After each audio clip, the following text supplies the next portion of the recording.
Pangmatagalang solusyon sa pagbaha sa bayan ng Calasiao isinasaayos ng lokal na pamahalaan. Para sa detalye kasama natin Idol Matthew Pacheco. 104.7 IFM Report. Pinirmahan na ni Calasiao Mayor Patrick Caramat ang isang executive order na nag-aatas na bumuo ng Calasiao Flood Mitigation Council upang maibsan ang nararanasang pagbaha sa nasabing bayan. Sa eksklusibong panayam ng IFM News dagupan kay Mayor Caramat, inilahad nito na hamon sa kanila ang kawalan ng comprehensive master plan ng drainage system sa bayan. Actually, yung flood control, mabigat po yan na term Kasi here in our local government, very limited po ang funds. Hindi po, we cannot afford flood control projects. Sa amin po, on our part, kanina po ako po ay pumirma ng isang executive order creating a Calasiao Flood Mitigation Management Council para po sa pagbaha po, mapag-usapan po namin. Number one po na nakikita namin in our own little way, wala pa po kaming master plan or comprehensive na master plan ng drainage system po namin. So sa aking pag-upo po, inaayos po natin iyan, and doon po sa council na ginawa po natin, na Flood Mitigation Council po ng Calasiao, i-involve po natin ang mga different sectors po.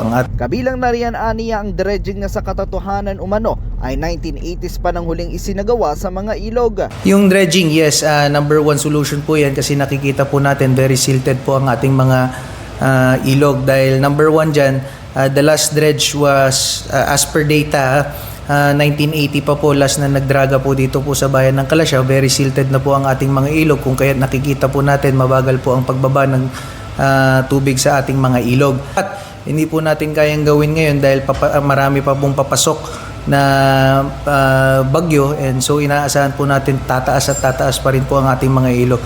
So we are already planning in close coordination with the provincial government as well na dadragahin po namin ang mga ilog po dito po sa bayan ng Calasiao. Siniguro naman ni Mayor Caramat na kayang tugunan ng pondo ng bayan ang mga epekto na nagdaang bagyong Nando at Paulo na naging sanhi ng muling pagbaha sa bayan. Sa inisyal na tala, aabot sa 2.4 million pesos ang halaga ng pinsala sa agrikultura dahil sa mga nagdaang sama ng panahon. Kahapon, 12 barangay pa rin sa Calasiao ang lubog sa baha. Ang bayan ng Calasiao ang itinuturing na may matinding nakaranas ng epekto ng pagbaha dahil sa mga nagdaang bagyo at habagat sa ikatlong distrito ng Pangasinan. Kasama mo mula rito sa IFM Dagupan, ito si Idol Matthew Pacheco. Tatak IFM. IFM News. IFM News. IFM News.